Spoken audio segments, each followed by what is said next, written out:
우리 54절 같이 읽습니다. 시작. 이것은 예수께서 유다에서 갈릴리로 오신 후에 행하신 두 번째 표적이니라. 아멘. 주의 이름으로 축복합니다. 오늘 말씀을 가지고 아무 증거가 없어도 믿습니까? 라는 주제와 제목으로 주의 마음을 같이 나누기를 원합니다. 여러분에게 묻습니다. 아무 증거가 없어도 예수를 믿습니까? 이 믿음 되기를 주님의 이름으로 축원합니다. 우리가 신앙생활하면서 때로는 어떤 기적이라든가 특별한 체험 이런 것이 경험이 우리의 신앙의 성장에 큰 도움이 됩니다. 맞습니다. 그러나 중요한 것은 우리의 믿음의 기초가 하나님의 말씀에 든든히 서야지 그것이 아니라 눈에 보이는 증거나 특별한 경험에 들면 무너지고 만다는 것입니다. 말씀의 기초로 두지 않은 믿음은 쉽게 변질되어 이단화돼 버리고 신비주의화되는 경건하지 못하고 건강하지 못한 신앙으로 변질될 가능성이 많다는 것입니다. 그래서 우리의 믿음 생활은 신앙은 반드시 말씀 위에 기초를 두어야 됩니다. 자, 오늘 말씀의 배경은 이렇습니다. 예수님께서 갈릴리 지역의 가나라는 곳에 이제 제자들과 함께 도착하셨습니다. 이 가나가 어디예요? 예수님이 물로 포도를 만지신 공생이 시작하시면서 첫 번째 기적을 베푸신 곳이 바로 이 마을입니다. 그런데 예수님이 갈릴리의 가나라는 지역에 오셨다는 소식을 듣고 같은 갈릴리 지역이지만 그래도 꽤나 떨어진 갈릴리 호수 근처 가버나움이라는 곳에 살고 있던 당시 헤롯 안디바의 신하였던 한 명이 가나까지 내려와서 예수님을 방문하게 됩니다. 자, 그는 이렇게 말합니다. 자신의 아들이 병들어 이제 죽게 되었으니 나의 집 가버나움으로 내려가시어 함께 꼭 가시오. 아들이 죽기 전에 고쳐주시옵소서라고 간청을 하는 것입니다. 아들이 죽어간다는 것은 너무나 큰 문제고 고비입니다. 이때 왕의 신하는 문제를 예수께 가져오는 최고의 선택, 최선의 선택을 하였습니다. 이 모습이 우리의 모습 되기를 주님의 이름으로 축원드립니다. 우리가 새벽마다 예배하고 때마다 일마다 예배하고 기도하는 이유가 무엇입니까? 은혜를 받기 위한 말씀을 사모하기도 위함이지 하지만 우리의 문제를 주 앞에 가져오는 것이잖아요. 이것이 최고의 선택인 것입니다.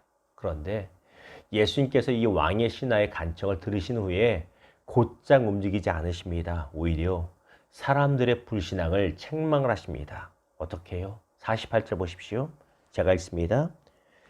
예수께서 이르시되 너희는 표적과 기사를 보지 못하면 도무지 믿지 아니하리라. 예수님 무엇을 말씀하세요? 어떤 특별한 사인이나 증거, 체험을 받지 못하면 도무지 믿지 못하는 사람들의 일반적인 모습을 책망하시는 것입니다. 지금 이 시대도 마찬가지죠. 이 책망을 받은 왕의 신하가 다시 한번 간청합니다. 49절입니다. 신하가 이르되 주여 내 아이가 죽기 전에 내려오소서. 왕의 신하는 죽어가는 아들로 인하여 마음이 타들어갔을 것입니다. 한시가 급했을 것이에요. 그래서 이렇게 말하는 것이에요. 예수님, 야단맞아도 좋으니까 제발 빨리요. 제 아들이 죽어갑니다. 왜 안 그러겠어요? 그러나 예수께서는 마음이 타들어가는 이 신하의 마음과는 상관없이 그냥 움직일 생각을 전혀 없으세요. 대신 이렇게 말씀하십니다. 50절 상반절입니다. 예수께서 이르시되 가라 내 아들이 살아있다 하시니 살아있다 네 아들이 살아있다 이 본문을 헬라 원문으로 보면 이 시제가 현재형입니다. 그래서 직역하면 이렇습니다. 그만 집으로 가라 네 아들이 살아났다. 무엇이라고요? 살아났어도 아니고 살아날 것이도 아니고 살아났다라고 현재형으로 강하게 말씀하십니다. 주님의 이 말씀에 이 왕의 신하가 어떻게 반응합니까? 50절 하반절을 보십시오.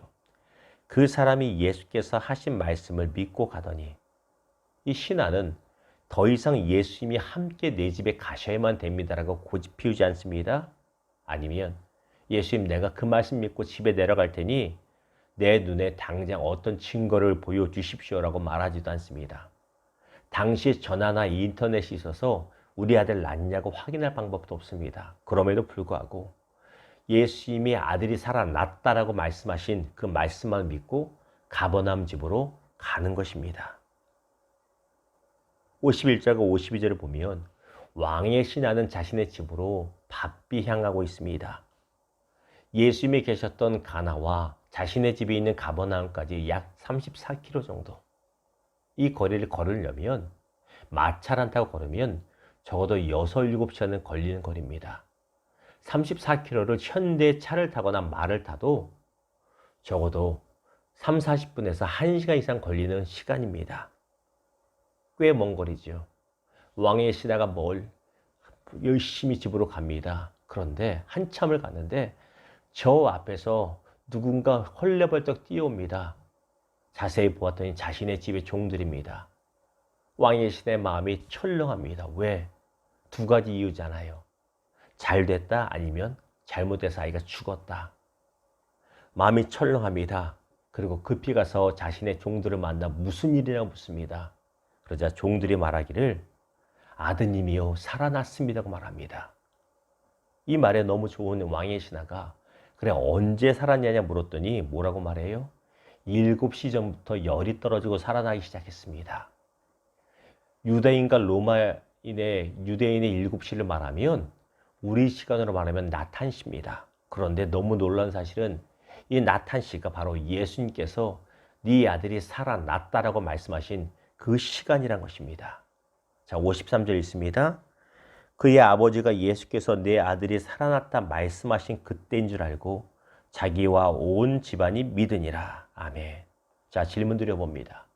오늘 말씀 속에 왕의 신하에게 어떤 증거가 눈에 보이는 증거나 표적이 주어졌습니까?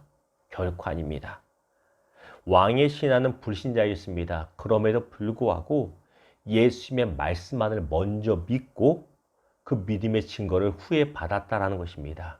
우리는요, 증거를 주세요. 그래야만 믿겠습니다. 그러는데 그게 아니라 왕의 신하는 먼저 믿고 믿은 결과로 증거를 얻었다는 것입니다. 다시 말합니다. 왕의 신하의 믿음은 기적을 먼저 보았고 증거를 먼저 받았기 때문에 생겨난 믿음이 아니라 오직 예수님의 말씀을 믿음으로 생겨난 믿음이란 것입니다. 여러분, 이 귀하고 큰 믿음이 저와 여러분의 믿음 되기를 주님의 이름으로 축원합니다.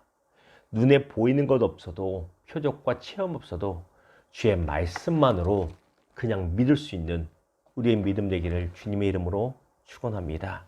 말씀을 맺겠습니다. 성경엔 두 부류의 믿음의 사람들이 나옵니다. 먼저 예수님의 제자들을 보십시오.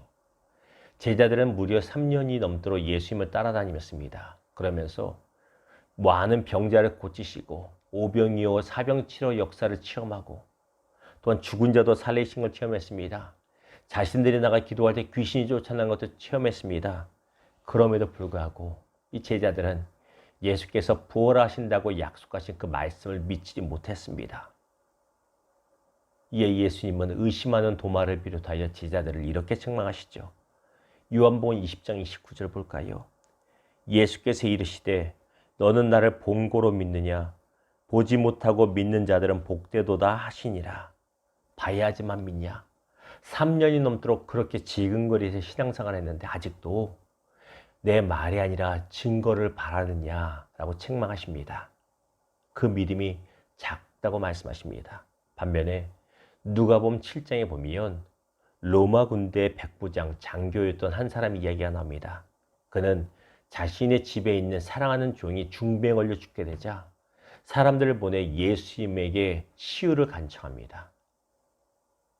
백부장의 요청을 받은 예수님은 백부장이 집으로 가시려고 합니다. 그런데 중도의 백부장이 사람들을 보내어 다시 간청합니다. 예수님, 굳이 번거롭게 저희 집으로 죄인된 나의 집으로 오실 필요가 없습니다. 저도 명령이 죽고 사는 군인이기야 잘하는데 단지 말씀만 하시옵소서. 말씀만으로 날 줄 믿습니다라고 말합니다. 얼마나 큰 믿음이에요. 다른 사람들은 아마 저가 돼도 증거를 보여주지 않으면 꼭 우리 집에 오셔야만 됩니다 말했을 텐데 그게 아니에요.